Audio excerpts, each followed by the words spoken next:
Hi everyone, it's my turn to read your bedtime story tonight, and I'm going to read from Roald Dahl's Revolting Rhymes. So the first rhyme in the book is called Cinderella. Bet you can guess what that's about. So, Cinderella.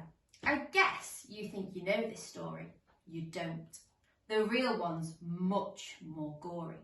The phony one, the one you know, was cooked up years and years ago and made to sound all soft and sappy, just to keep the children happy. Mind you, they got the first bit right, the bit where, in the dead of night, the ugly sisters, jewels and all, departed for the palace ball, while darling little Cinderella was locked up in a slimy cellar, where rats who wanted to eat began to nibble at her feet. She bellowed, "Help!" and "Let me out!" The magic fairy heard her shout. Appearing in a blaze of light, she said, "My dear, are you all right?"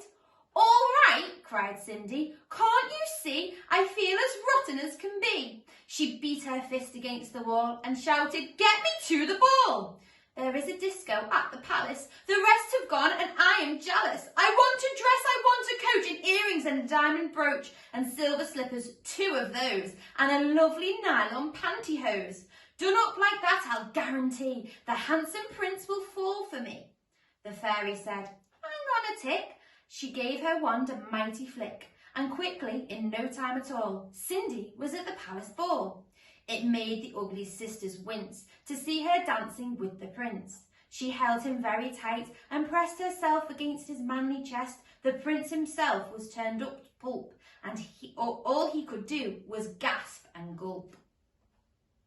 Then midnight struck. She shouted, "Heck, I've got to run to save my neck." The prince cried, "No, alas, alack." He grabbed her dress to hold her back, and Cindy shouted, "Let me go." The dress was ripped from head to toe. She ran out in her underwear and lost one slipper on the stair. The prince was on it like a dart. He pressed it to his pounding heart. "The girl this slipper fits," he cried. "Tomorrow morn shall be my bride. I'll visit every house in town until I've tracked the maiden down." Then rather carelessly, I fear, he placed it on to a crate of beer. At once, one of the ugly sisters, the one whose face was blotched with blisters, sneaked up and grabbed the dainty shoe and quickly flushed it down the loo. Then in its place she calmly put the slipper from her own left foot. Aha, you see the plot grows thicker, and Cindy's look starts looking slicker. Next day the prince went charging down to knock on all the doors in town. In every house the tension grew. Who was the owner of the shoe? The shoe was long and very wide, and normal foot got lost inside. It smelt a wee bit icky. The owner's feet were hot and sticky. Thousands of eager people came to try it on, but all in vain. Now came the ugly sisters go. One tried it on, and the prince screamed, "No!" But she screamed, "Yes, it fits, whoopee! So now you've got to marry me." The prince went white from ear to ear. He muttered, "Let me out of here." "Oh, no, you don't. You made a vow. There's no way you can back out now." "Off with her head," the prince roared back. They chopped it off with one big whack. This pleased the prince. He smiled and said, "She's prettier without her head." Then up came sister number 2, who yelled, "Now I will try the shoe."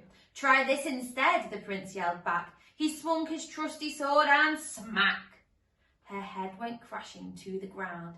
It bounced a bit and rolled around. In the kitchen peeling spuds, Cinderella heard the thuds of bouncing heads upon the floor and poked her own head round the door.